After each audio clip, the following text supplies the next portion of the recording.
Leksiyalarımızı davamlaştırmaz. Hürmetlik vatandaş, bugün Çiğistağ 2021 yıl 7. ayının 30. günü haftaga Cuma.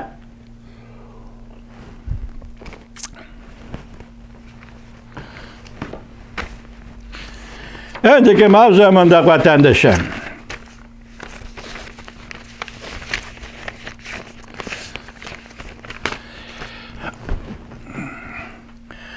Amerika yana bir qatam Jungo'nun quyruğu dastladi. Tayvan Jungo xaritasidan chiqarib tashlandi. Mavzuli xabar 7. ayning 29. kun OneWeb orbitida e'lon qilindi. Xabar bundoq boshlandi. Amerika Qo'shma Shtatlari Davlat Majlisi Avom palatasi 7. ayning 28. kuni 217 ovozdan 212 ovozga qarshi turishi orqali 2022 yillik chet el ishlari va aloqalar bo'yicha pul ajratish qonun loyihasini ma'qulladi.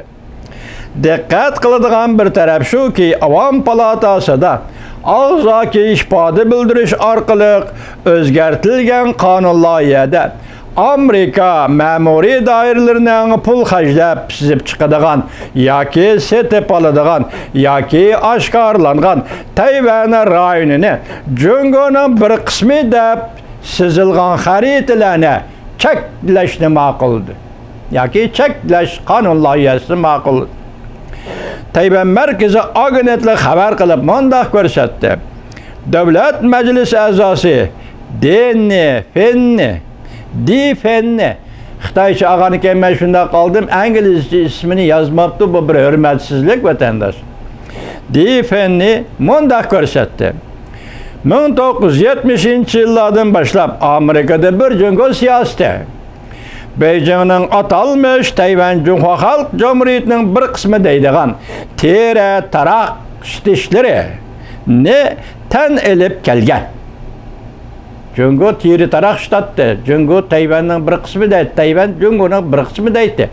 Lekin Amerika 70-yillarning 5-idan boshlab buni tan elib kelgan deydi. Bu bari sog'lom bo'lmagan siyosat edi. Mesela Tayvan Jungo'nun bir kısmı dese Jungo bunu tan elish Amerika'da sağlam olmagan bir siyaset idi. Amerika bu siyasette tashlab etishi kerak. Bugün deydi. Amerika bu siyasette tashlab etishi kerak. Defenni mundaq ko'rsatdi.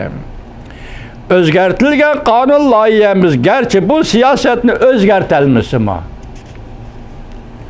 Lekin hiç bo'lmaganda saxtalashgan samimiyatni ko'rsatib beradigan bir xaritani ishlashni yoki ishlatishni cheklaydi.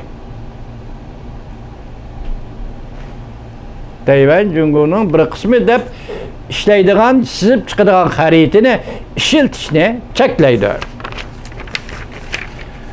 Davlat Majlisi a'zosi DFNni mundaq ta'kidladi. Jungo Kompartiyasi degan o Jungo Kompartiyasidir. Tayvan degan bu Tayvandir.